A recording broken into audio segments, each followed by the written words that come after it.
The information and opinions you hear on the Lifestyles Unlimited Real Estate Investor Radio Show are those of the hosts, guests, and callers and do not necessarily reflect the opinions of this station, its affiliates, its management, or advertisers. The Lifestyles Unlimited Real Estate Investor Radio Show is for entertainment purposes only. Please consult a professional regarding your personal investment needs. Nothing presented on the Lifestyles Unlimited Real Estate Investor Radio Show constitutes an endorsement, recommendation, offer, or solicitation to buy or sell any product or security. And now, Lifestyles Unlimited presents the Real Estate Investor Radio Show. Over the next hour, we unfold your map to financial freedom. You'll learn how to retire through investing in single-family and multifamily real estate. You'll learn how to create cash flow and build wealth so you can have the time and money to live the lifestyle you want. Welcome to the show. My name is Al Gordon, and as always, we're working on your financial freedom. That's right. I use the term we're. That means it's another edition of Tell Al Tuesday, where I bring one of our Lifestyles Unlimited members onto the show, and we dig into their cranium. We get into their mind. We start to understand what it is that they did to create success with real estate investing. And on today's show, I'll tell you what, it's packed. It is packed because I not only have one person, I have one couple. And this is what I would consider a power couple. Oh, what's a power couple? Okay, a power couple is a couple that joins Lifestyles Unlimited and they get to work. They go through the education, they start investing their hard-earned money. They do things like tapping into 401ks and IRAs and cashing those in to get money out of those things so that they can buy more apartment deals. Now, the family that I have on today has done just that. As a matter of fact, they specifically decided to join Lifestyles Unlimited because they were tired of working for other people. At least in Madeline's case, she was tired of working for other people. Frank, on the other hand, well, he was self-employed, and he doesn't mind working with other people because, well, he actually owns the business. So what I'm going to do now is I'm going to bring Madeline and Frank onto the show. We're going to find out how they were able to accumulate 110, you heard me correctly, 110 passive investing deals over the past, 7-something years. Welcome to the show, Frank and Madeline. How you guys doing? Hi there. Morning, We're Al. doing fine. Yeah, we're doing great. Thank you. Thanks for having me on. It's been a while since I've had you guys on the show, and I think the last time I had you on the show, you guys were hovering around maybe 70, 75 deals. So you've been pretty busy since the last time we've talked. Yes, we have. I think this year we invested in 22 deals. Yeah, that's right. Okay, that's about 20. No, it's about 18 more than I invested in, but that's okay. We're not comparing, are we? We're actually doing what we need to do in order to advance our families forward, correct?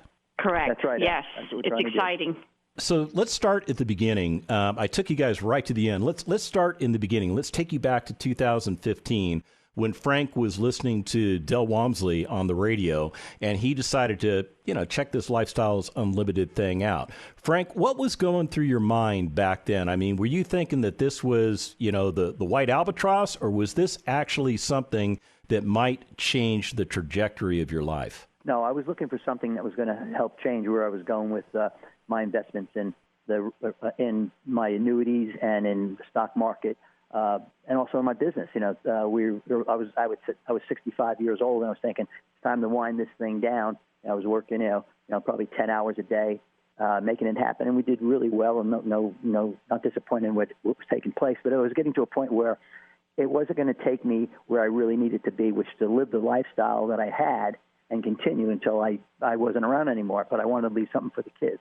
So like you said, I was listening to Del, and I've listened to him for a few months, and listened to other people on the radio, and I came back one night and I said to Matt, I want to look into this thing and take a hunk of money and start buying single family houses. So I went to the 2-hour night pre-course, and then came back and asked Matt if she'll spend 1 weekend with me look into this. Right, Matt? Yep. And so we went to the 2-day, and the rest is history. So, Madeline, come on, confess. Now, when Frank came home talking about all this real estate stuff, did you have a hint of skepticism in your mind? Absolutely, yes. So, you go to all these courses on annuities and in stocks and investing, and I just thought this was one more of those courses that we were going to have to take, and it was going to take us nowhere because I had been challenged. I had been challenging Frank about our stock investments and how they were going nowhere. We were riding the ups and downs. And at the end of the day, I had a bucket of money that we were investing, and I was performing better than our money manager. And so I just said, okay, I'll go, because he said he was not going unless I went. So I went, and I sat with my arms crossed for the first few hours of the day. There's no notes in my notebook. You can see for half of the day. And then we got to the second half of the day, and the light bulb went off. And then when we made it to the second day, because we left the first day going, we're absolutely going to do this. We're going to buy single family. Then we went to the second day where they talk about multifamily, and that was the clincher. We signed up that day. You just absolutely described to a T what happened when I took my wife Tina to the 2-day. She was the same way. Not a note taken, was sitting there with, that body language that makes you go, this is going to be painful when I get home tonight. So I have been there many times, Al. Yeah, but it sounds like they started in the 2-day to discuss topics that captured your attention. What kind of things did they discuss that made you go, wow, maybe this isn't the scam I thought it was? Well, we were listening to some people in the audience as well as the presenter, and I think it was Dell at the time. And what really was something was the refi, that you're an investment. You can refi your money out sometimes as much as 50 to 75% of your money out within a couple of years. Take that money, reinvest it, but you're still 100% invested in the property you're in. To me, that was a game changer. And then of course, the depreciation against the asset, which I kind of knew about because I was in a commercial building that I had for my business, and another one that I was running to another company. But I didn't really know how powerful that was until it was explained in plain language to me and the couple hundred people in that audience that day. It was phenomenal. So they have been blowing and going, and we're going to get into their mind and find out how they were able to amass so many different investments. But before we do that, Madeline, I just have to know what it was like for you as a career professional in medical sales, having done well over 30 years and being very successful. What was it like for you to take the plunge into real estate and still balance that, I would assume, very, very difficult job? I mean, there's a lot of stress with what you used to do, is there not? Well, it was a wonderful career and a wonderful job, and it's some of the same skills that you use being a medical rep translates into real estate. So we're very detail-oriented. We analyze things. We go and meet people, and we don't meet strangers. We're walking into, sometimes in doctor's offices, hostile environments. So you have to learn how to meet people and make a connection. And so Frank and I took all those skills, and in order to be a passive investor, we wanted to meet leads. So we traveled to different markets. We went to Georgia and Arizona. We went Dallas, San Antonio, Houston, and met these leads because we knew we had a new job. And our job was to manage our own money and manage our investments. And so we took it very seriously, and we went to different markets and met leads in order to get on their distribution list, in order to see their deals. How many hours a week do you estimate you were working back in the day? Just an 8-hour day, so 40 hours a week. Because doctor's offices only see you during working hours. Oh, that makes sense. So you were able to maintain a 40-hour-a-week job. So when you started doing this real estate stuff, was that the same as taking on an additional 40-hour-a-week job? To me, I don't think it was, because we made time on, the road trips were Fridays. And so I would just take a vacation day, and we would make it our business to go around to different markets and meet people. So it didn't take any time, but it was something that we enjoyed. Yeah, we would take off on the weekend and just travel to different, case studies or road trips that were going on. And, of course, there was an open house someplace. We'd go to it and, opening a new office and things like that. So it was a lot of fun. We really enjoyed it. We look forward to it. Frank, it sounds like the person that had her arms crossed during the 2-day financial freedom education has really blossomed, doesn't it? Oh, yeah. Madeline's a superwoman in this thing. This is unbelievable how good she is at it and loves it. Tell me a little bit about the transition you saw in her as she went from skeptic to all in. I'd say you, the moment it happened, she says, okay, are we going to use a credit card or write a check to join? And I said, let's go. So it was, that Sunday afternoon, and we went up to the desk and signed up. And from there on, it was just, just get out of her way. She was rolling 100 miles an hour. It was great. Yeah, I'll never we forget did everything that we needed to do to amass enough income or liquefy some of the things we had so we can go get cash and get into this thing. And that's what we did. We got rid of my annuities. We moved money out of 401ks and IRAs, and which Madeline did. I think Madeline did self-directed IRA at first, right? Then pulled it all out. And I just got rid of my annuities and 401k that I had in the office. And we just went to cash and then started buying. So your financial planner is probably ripping their hair out at this point. You're cashing everything in. They don't understand why. What was that conversation like between you and your advisor? Al, that's a really good question. I'll tell you, it got to be kind of funny after a while. He said, Frank, we had just sat down and worked out this whole booklet, like an inch thick of booklet, for what you had and where we're going to go with it. And when you retire at 72 years old, you'll be able to live at this X number. And that's when I said, that X number is not going to work. Because we're living on a bigger number than that right now, and I don't want to reduce my lifestyle just for that. So, I went away from the office, and then I started getting rid of the annuities and moving some stocks out and going to cash. And he said, why are you doing this? I said, well, I'm going to invest in real estate. And he says, man, you don't know what you're doing. I said, no, I do know what I'm doing. Fast forward, a couple of years later, we were talking, having dinner. We were talking about what was going on. I got a phone call from from his office saying his kids are up in college and they want to go into real estate. Oh my goodness! And would we you made an impression. Right. That is, again, that's funny. Go ahead, Madeline. What was the point you were making? Yeah, the point was he was calling to see if we would talk to his son because his son wanted to get into real estate. And so we had a good conversation about real estate with his son, and we never looked back. Once we invested, we never looked back. Because what it did was we had enough money probably to live until, the end and live off of our money. But what this has provided us is the opportunity to have our children realize their dreams. That's the difference in the bucket of money we have because we're not tapping into the original bucket of money. It just keeps growing. I found very interesting, Frank indicated that the financial planner said that he had you on a game plan to retire you at the age of 72. How old was this guy advising you anyway? I think he was probably in his late 40s, early 50s. Imagine a guy in his late 40s, early 50s telling you and I we have to work until the age of 70. That probably didn't sit very well with you. That's what I'm thinking.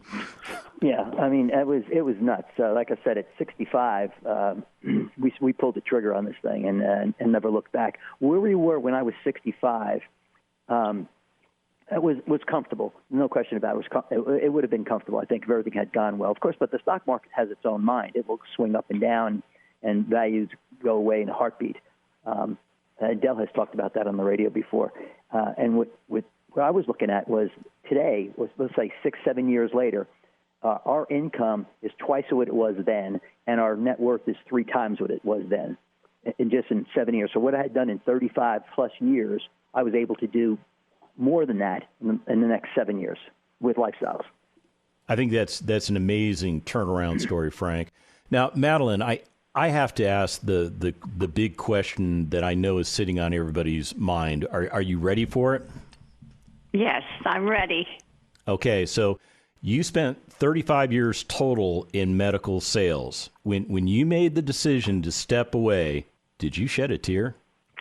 Absolutely. I never forget the day I decided I was flying out that afternoon to go to a meeting in Florida, one of our national sales meetings for advanced sales training. And I thought, I cannot go to one more meeting. I can't do it. And so I called my boss that morning and said, I'm not going to the meeting. I'm retiring. And for whatever reason, I just burst into tears. And she said to me, why in God's name are you crying? Mm-hmm. Every single one of us would trade places with you right now. We all wish we could retire. And so that kind of put things into perspective. Wow. That's pretty powerful to be told by the people you work with to not be sad that you're actually receiving the greatest gift that any of them could receive. That's amazing. I totally understand why the emotions flooded in on you and why you started shedding a tear. But we know you weren't shedding a tear for your career. Okay, when we come back from the break, I'm actually going to ask them about these returns. Stick around. Got questions? Call Lifestyles Unlimited at 855-497-4335. The Real Estate Investor Radio Show continues next. What would you say to women out there, Kelly, if they're thinking about doing this, if they're sitting out there right now going, I'm trapped with a glass ceiling where I work, I know I can't go up any further, there's no room there. What would you say to them about becoming their own boss? Well, you can decide to stay where you're at and keep trying to crack that glass ceiling. But at the end of the day, in this environment, it is so easy, to be able to get out of that mold. People know me and they come up to me and they're very gracious, and they don't look at me and say, oh, you're a woman, I'm not going to invest with you, I'm going to go over here. There's no real gender there. Are you ready to be part of a world where there are no glass ceilings, no gender bias, no limits? Start like award-winning real estate investor Kelly did with the online free workshop. Register at lifestylesunlimitedworkshop.com.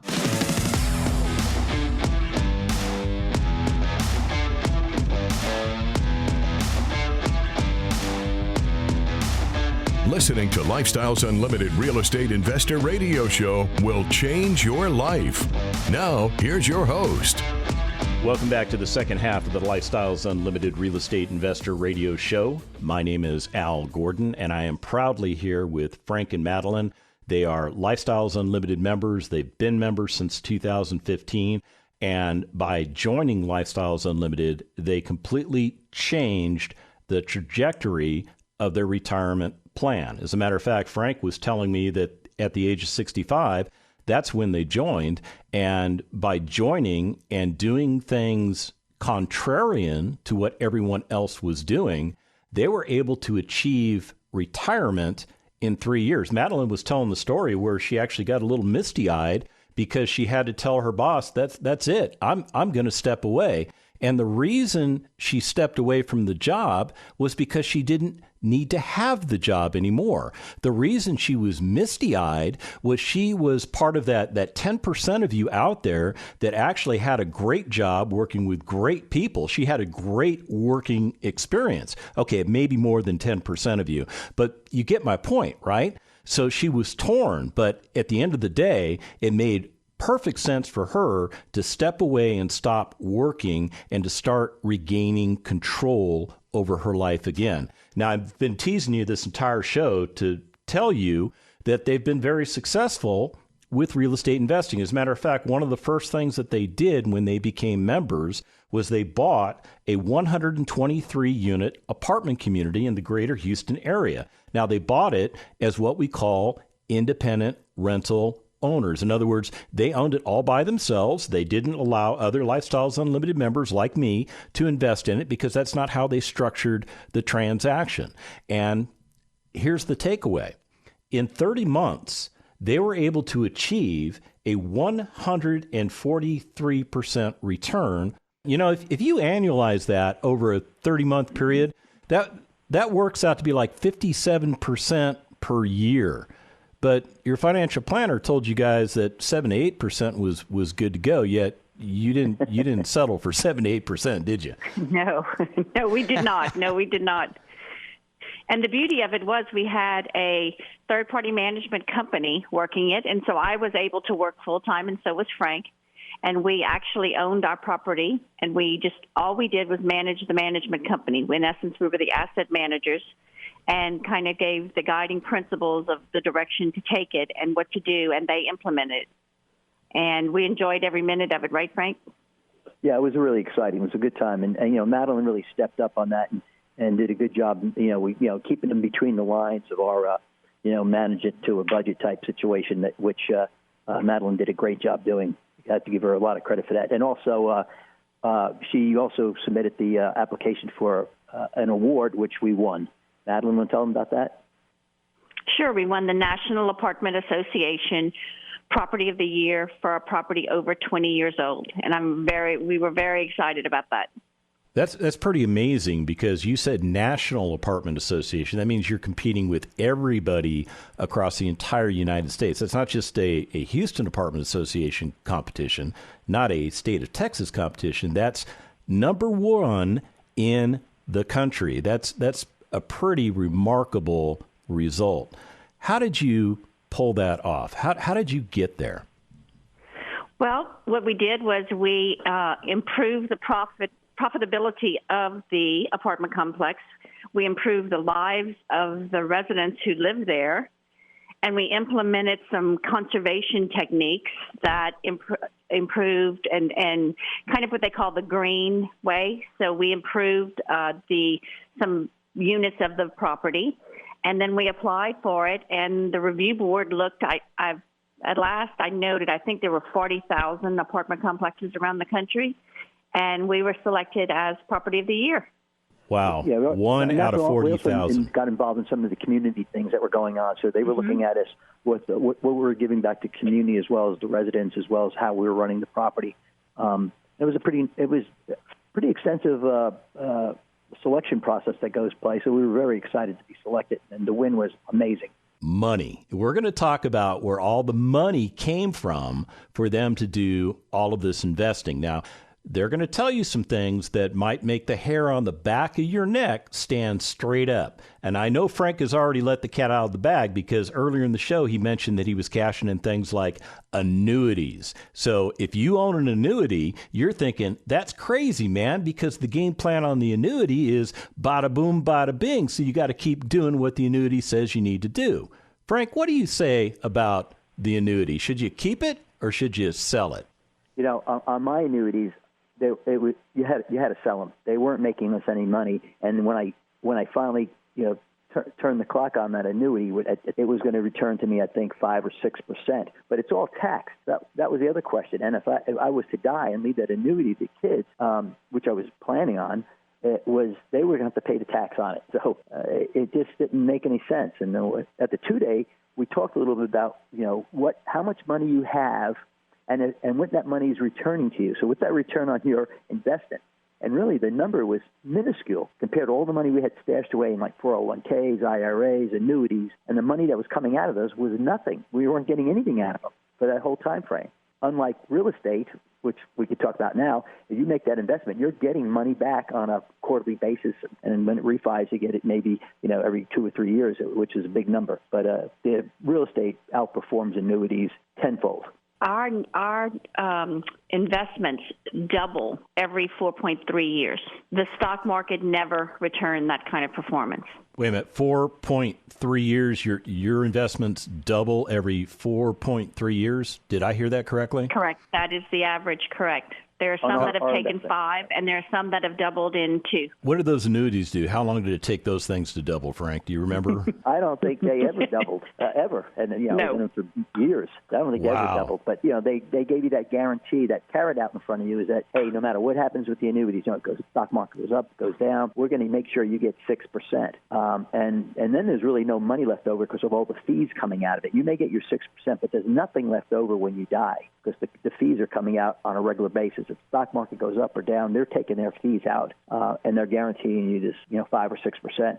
But there's nothing left over for the kids for legacy. So if you passed away and your kids took them over, they'd have to pay the taxes on all of that, wouldn't they? That's correct. That's absolutely correct. That was really, really a surprise to me, and I thought I knew a lot about them when I first bought them. But obviously, things come up from outside information about annuities, and you start to learn more and more about them, and it's just not a good investment. But real estate is different. If you passed away today, your children would inherit those properties, but they wouldn't have to pay all those capital gains, would they? That's correct. They inherited it at the market value it is at the day they inherited it. So if you bought something at $1 million or had $1 million invested, and it is now worth $2 million, when they get it, that market value is $2 million. There's no tax if they sell it that day. Now, if it goes up in value, when they find the final setup, they may have to pay that difference. But they're paying the difference between $2 million and that new number, not from the $1 million that I bought it at. So they're not inheriting my tax burden. Holy smokes. I had no idea about those annuities. I'm glad I sold mine when I did sell mine,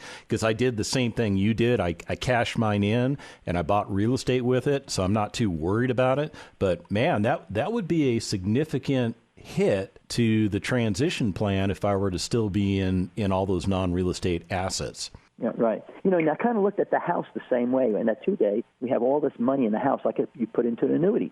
You put a bunch of money into the house. The house is basically going up in value, and it has. But that value in that house isn't making you any money until you sell the house. I just took money out of the house using HELOC, a home equity line of credit, and Madeline and I decided to do that, and then we bought the apartment complex along with the annuities that we had. So, Madeline, you were on board with Frank doing all this stuff. I mean, tapping into all these glorified retirement plans, tapping into the equity of your property. You were okay with all that? I was absolutely okay with taking all the money out. But when it came to my 401k, it really was tough for me to cash that one out, because you're trained your entire life to save your work life in your 401k, and there's matching and everything. So I took a little pause when that happened, and I did not do it the right way that Dell said to do. I did it my way, which was investing through the 401k, and I designed a solo 401k, and I now know that was a mistake. But it's once you're invested in it, you have to wait until that deal sells to get it out. And so what's happening now, as the deals sell, I am cashing out that solo 401k right now as each deal sells.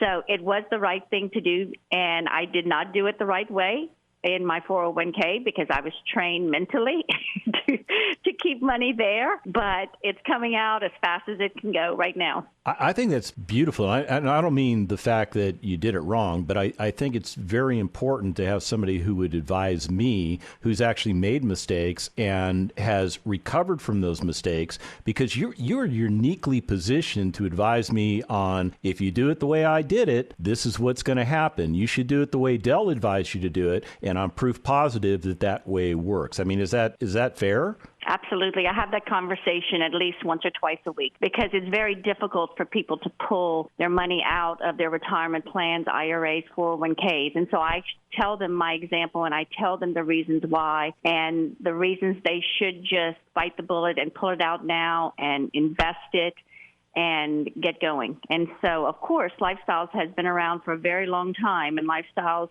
has seen and knows what you should do and the right way to do things. It's been proven over and over and over again. But some of us are a little stubborn, and we want to do it our way. But I like to try to talk to passives about not making the same mistakes that others have made. Yeah, because there could be a significant return percentage left on the table if you invest through those retirement plans, correct? I mean, the other Absolutely. Risk is you can't touch the money. So we use that cash flow to retire ourselves, but you couldn't even touch the cash flow coming off of those assets, could you? Correct. And many of those assets, one investment in there has tripled in value. The others have more than doubled. So now, instead of paying taxes on the original amount in my 401k, I'm paying it on double the amount. So the person that's benefiting, or the group that's benefiting, is the government, and it's not me. So had I just pulled them out, invested it in, I could have taken all my depreciation loss in any of those gains and kind of reduced my taxes. Hey, let's change the conversation. I want to talk about Miles. I want to talk about that deal he just bought. Come on, start bragging on Miles. Who is Miles, by the way, and start bragging on him. So Miles is our 23-year-old son who just graduated in December from real estate finance at the University of Houston.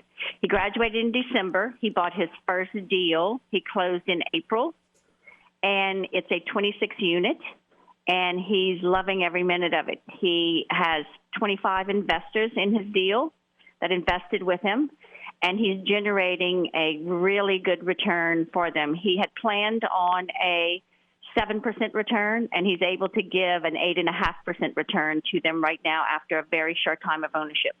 Yeah, he gave out his first distribution the end of the second quarter, wasn't it, man? Correct. And then we have our other son who is going to graduate in construction science, Cole. He's going to graduate in December, and he is going to look for his first deal next year. And then we have two daughters that are both involved in single-family and multifamily investments, both as passive and as an IRO, and also buying single family. You know, I'm pretty excited about the feedback that you give me, because I'm actually going to have Miles on the show next month, and I'm really looking forward to getting inside the mind of somebody who went to college, who obtained the proper degree for real estate investing, and to ask him this question: how much did he really learn about investing from college versus how much did he learn about investing from Dell? Do you think that would be a fair question to ask him? Had these conversations with the professors at school. They would bring up such situations, and Miles was able to talk on the subject matter and show them what could be done in real estate. It was pretty exciting to hear him come back and talk about those things. He amazed all his classmates, because when the professor would ask a question, Miles was always the one that could give the answer. And some of his classmates would come up to him after, and how do you know this? How do you know this? And it was all from Lifestyles education. He accomplished much more through the education of lifestyles. I often tell him it's like having a master's degree in real estate at a fraction of the cost. So he knew more, he knew equal to his professor. Yeah, it doesn't surprise me. Hey, look, we're at the end of the show, and I wish I had another hour, but I got to let you guys go. I want to thank you, Frank and Madeline, for being on with me today. And for those of you looking to get started, go to lifestylesunlimited.com.